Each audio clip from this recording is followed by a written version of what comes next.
ఓం మహాగణాధిపతయే నమ. ఓం గురుభ్యో నమ. ఓం శ్రీమాత్రే నమ. అరుణాం కరుణాతరంగితాక్షీం ధృతపాశాంకుశపుష్పబాణచాపాం అనిమాదిభిరావృతాం మయూకై అహమిత్యేవ విభావయే భవాని. శ్రీమాత్రే నమ. ప్రేక్షకులకి ఆ లలితాంబిక అమ్మవారి యొక్క అనుగ్రహం పరిపూర్ణంగా కలగాలని స్ఫూర్తి కోరుకుంటూ మనం ఈరోజు రవికుజులు కలుస్తున్నారు. ఎప్పటి నుంచి అంటే నవంబర్ 17వ తేదీ నుంచి. ఆల్రెడీ ఇప్పుడు ప్రజెంట్ మనకి కుజుడు వృశ్చిక రాశిలో ఉంటూ రవి వచ్చి 17వ తేదీ నుంచి కలుస్తూ 20 రోజుల పాటు వాళ్ళిద్దరూ అక్కడ కలిసి ఉంటారు. దాని తర్వాత ఎప్పుడైతే 7వ తేదీకి మారిపోతున్నాడో ఆ యొక్క కుజుడు వృశ్చిక రాశి నుంచి ధనస్సు రాశిలోకి, దాని తర్వాత అక్కడ బుధుడు కూడా ఎంటర్ అయ్యి బుధ శుక్రులు కలిసి ఉంటారు వృశ్చికంలో రవితో పాటు. మరి ఈ యొక్క గ్రహస్థితిని అనుసరించి ద్వాదశ లగ్నముల వారికి, లగ్నం తెలియని వారు రాశి వారికి ఏ విధంగా ఉండబోతుంది, ఏ విషయాల పట్ల జాగ్రత్త వహించాలి అనేటువంటి అంశాలను చెప్తుంది నేనైనప్పటికీ కూడా చెప్పిస్తుంది సాక్షాత్ లలిత అమ్మవారిగా భావిస్తూ ఒక్కొక్కటిగా మనం తెలుసుకుందాం. ధనస్సు వారికి కనుక చూసుకున్నట్లయితే మీకు 12వ స్థానంలో కలుస్తున్నాయండి ఈ గ్రహాలు. ద్వాదశంలో అంటే 12వ స్థానంలో ఉండేటువంటి అగ్రెసివ్ ప్లానెట్స్ ఏవైతే ఉన్నాయో, ఇది ప్రధానంగా ఇన్వెస్ట్మెంట్స్ మనకి ఇష్టం లేకపోయినా, అవసరం లేకపోయినా, మొహమాటానికి తప్పనిసరి ఇన్వెస్ట్మెంట్ చేయాల్సినటువంటి పరిస్థితిని ఇస్తూ ఉంటాయి 12లో ఉండే గ్రహాలు. అలాగే రెండో పాయింట్ ఏంటంటే జీవిత భాగస్వామితో సహజంగానే ధనుర్లగ్నం వారికి శుక్రుడు షష్టమ లాభాధిపతి.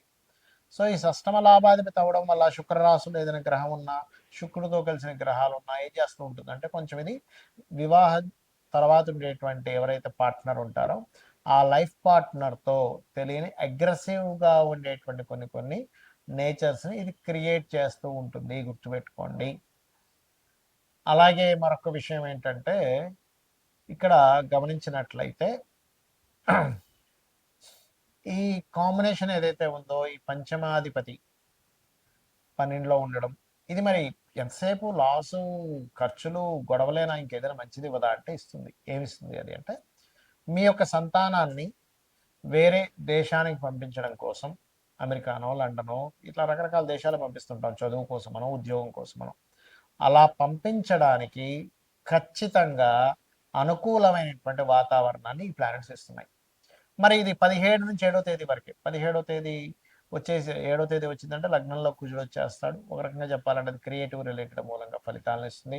కొంచెం దీక్షలా చేస్తూ ఏదైనా కఠినంగా కొన్ని అంటే శ్రద్ధతో ఖచ్చితంగా చేసినప్పుడు కొన్ని ఉపాసనా మార్గాలకు సపోర్ట్ చేస్తుంది. కాకపోతే ఇక్కడ బుధ శుక్రులు ఎప్పుడైతే 7వ తేదీ నుంచి బుధుడు కూడా వచ్చి చేరుతున్నాడో, శుక్రుడు అక్కడ ఉంటున్నాడో, అది మళ్ళా గతంలో జరిగినటువంటి గొడవలు, ఇన్వెస్ట్మెంట్స్ మూలంగా వచ్చేటువంటి కొన్ని ఇబ్బందుల నుంచి కొంతవరకు ఉపశమనాన్ని లభింపజేస్తుంది. అయితే మీరు చేయవలసిన దేవతారాధన ఏమిటి అంటే ఎక్కువగా మీరు లక్ష్మీనరసింహస్వామి యొక్క ఆరాధన చేయండి. అలాగే మీరు శని, రాహుకేతు గ్రహాల దగ్గర దీపారాధన చేయండి, ఖచ్చితంగా బాగుంటుంది. ఎప్పుడైనా ఎవరి జన్మజాత చక్రంలో అయినా ఈ అగ్రెసివ్ ఇచ్చేటువంటి ప్లానెట్స్ కలిసి ఉంటాయి అంటే రవి కుజులు కలిసి ఉంటే ఎటువంటి ఫలితాలు, దానికి పరిహారం ఏమిటి, అదేవిధంగా శుక్రబుధులు కలిసి ఉంటే వాళ్ళకి కలిగేటువంటి ఫలితాలు ఏమిటి, దానికి తీసుకోవాల్సిన జాగ్రత్తలు ఏంటి తెలుసుకుందాం. సహజంగా ఏంటంటే రెండు గ్రహాలు అంటే ఉష్ణాన్ని కలిగినటువంటి గ్రహాలుగా చెప్తారు, అగ్రెసివ్ ప్లానెట్స్ అంటారు వీటిని. అంటే ఇది కనుక లగ్నానికి వస్తే వాళ్ళకి కొంచెం ఎమోషన్గా ఎక్కువగా ఉంటుంది, 3వ స్థానానికి వస్తే ఎక్కువ ధైర్యసాహసాలు ప్రదర్శిస్తారు. అది ఏ స్థానంలో ఉంటే ఆ స్థానాన్ని అగ్రెసివ్గా అది ట్రిగర్ చేస్తూ ఉంటుంది. అంటే ఏంటి, 2వ స్థానంలో ఉంది కుటుంబంతో తెలియని ఘర్షణ, 3వ స్థానంలో ఉంది విపరీతమైన ధైర్యం కాకపోతే అన్నదమ్ములతో గొడవలు, 4లో ఉంది కొంత భూ సంబంధించిన విషయాల్లో కలిసి రావడము ప్లస్ గొడవలు ఉంటాయి, 5లో ఉంది సంతానంతో ఘర్షణ లేదా ప్రేమ వ్యవహారాలతో విషయాలు, 6లో ఉంది శత్రువుపై విపరీతమైన విజయాన్ని పొందుతాడు, 7వ స్థానంలో ఉంది బాగా స్ట్రాంగెస్ట్ పర్సనాలిటీ ఉన్నటువంటి జీవిత భాగస్వామి రావడం జరుగుతుంది, అష్టమంలో ఉంది యాక్సిడెంట్స్, 9లో స్థానంలో ఉంది తండ్రి చాలా అగ్రెసివ్గా ఉండడం, లేకపోతే తండ్రి పట్టుదల ఎక్కువగా ఉండడం 10వ స్థానంలో ఉంది. వీళ్ళు ఎక్కడైతే జాబ్ చేస్తారో అక్కడ లీడర్గా నిలబడతారు, కానీ అక్కడ ఎంతో కొంత స్ట్రెస్ మిమ్మల్ని వెంటాడుతుంటుంది. 11 అయితే ఆల్ సక్సెస్ ఉంటుంది, రాజకీయంగా కానివ్వండి, మెడికల్ పరంగా కానివ్వండి. అలా 12వ స్థానంలో అంటే వివాహ జీవితం మీద ఎఫెక్ట్ చూపిస్తుంది. ఇది రవి కుజులు ఉంటాయి. మరి దీనికి ఏం చేయాలి, ఒకటే గుర్తుపెట్టుకోండి, ఓవర్గా ట్రిగర్ అవుతుంది 2 ప్లానెట్స్ కలిసి, అదే మెయిన్గా వీళ్ళకి ప్రాబ్లమాటిక్ అవుతుంది.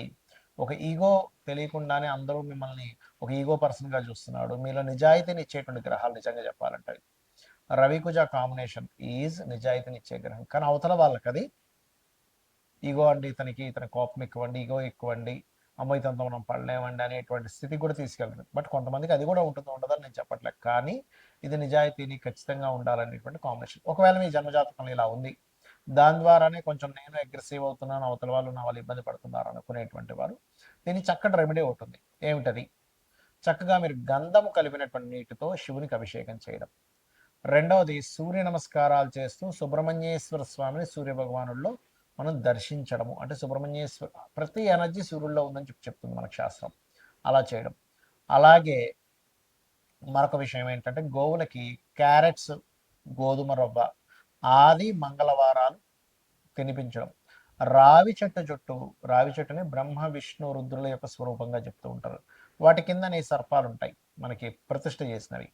అక్కడికి వెళ్ళి చక్కగా మీరు ప్రదక్షిణం చేసుకొని ఒక రాగి చెంబులో వాటర్ తీసుకొని అందులో పసుపు కుంకుమ గంధం కలిపి చిటికెడు వేసి కలిపి ఆ చెంబు పట్టుకొని ప్రదక్షిణం చేసుకొని వాటి మీద కనుక మీరు అభిషేకం చేసినట్లయితే చాలా అంటే చాలా మటుకు కంట్రోల్ అవుతుంది. దీంతో పాటు రుద్రాక్ష ధారణ చేయండి.